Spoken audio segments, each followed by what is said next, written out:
What's up mga ka-X-Rice? This is Papa Sep TV, and for today's video, ang pag-uusapan natin is kung paanong makakuha ng sound effect or sa music background kay Facebook na walang restriction or copyright. So, bagong lahat, intro muna tayo para mukhang pro.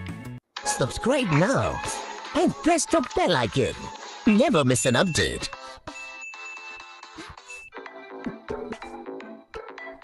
So, yun nga guys, ang pag-uusapan natin is kung paano nga ba makakuha ng music video or sound effect para sa Facebook natin, no?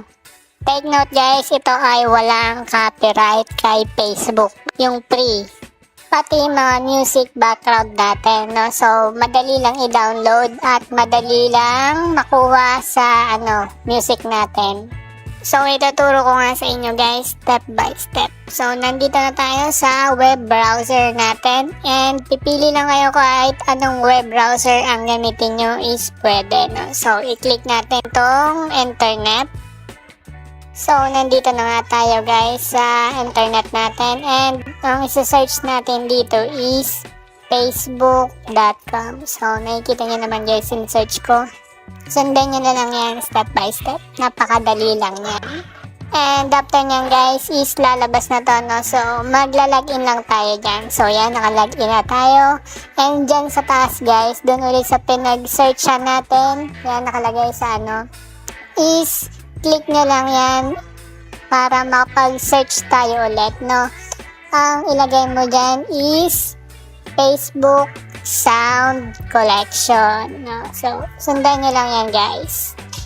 Yung laging may problema dyan kasi laging nakaka-copyright kay Facebook, ito na yung solution nyo. So, after nya guys is i-click lang natin tong Facebook na to, yung pinakauna. Yan. So, i-click natin yan.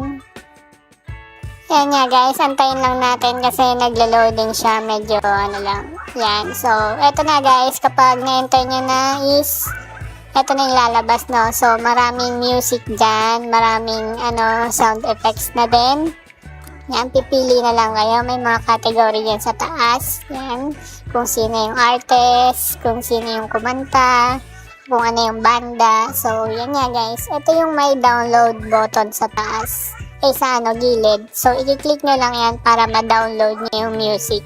So, ganyan guys. Diba lumabas na? Tapos, click nyo yung download na kulay blue. And then, pupunta na kayo, i-view nyo lang yan is so, yun nga guys, no? So, madali lang mag-download ng music kay Facebook. Yung mga music background natin kay Facebook, madali na lang natin makukuha, no? At hindi na rin tayo mag-worry sa mga restricted natin kay Facebook or mga copyright natin kay Facebook kasi meron na tayong nakitang no copyright music or no copyright sound effect kay Facebook, no? So, napakadali lang naman yan, i-download, no? So, sundan nyo lang yung tong video na to, step by step, at makukuha nyo, no? Madami nga palang music dito kay Facebook, no? 1,000 of music dito kay Facebook, pati sounds effect, no? So, hindi na kayo mahihirapan. So, yun lang guys. Kung nagustuhan nyo tong video na to, don't forget to like, share, and subscribe. Thank you, and God bless.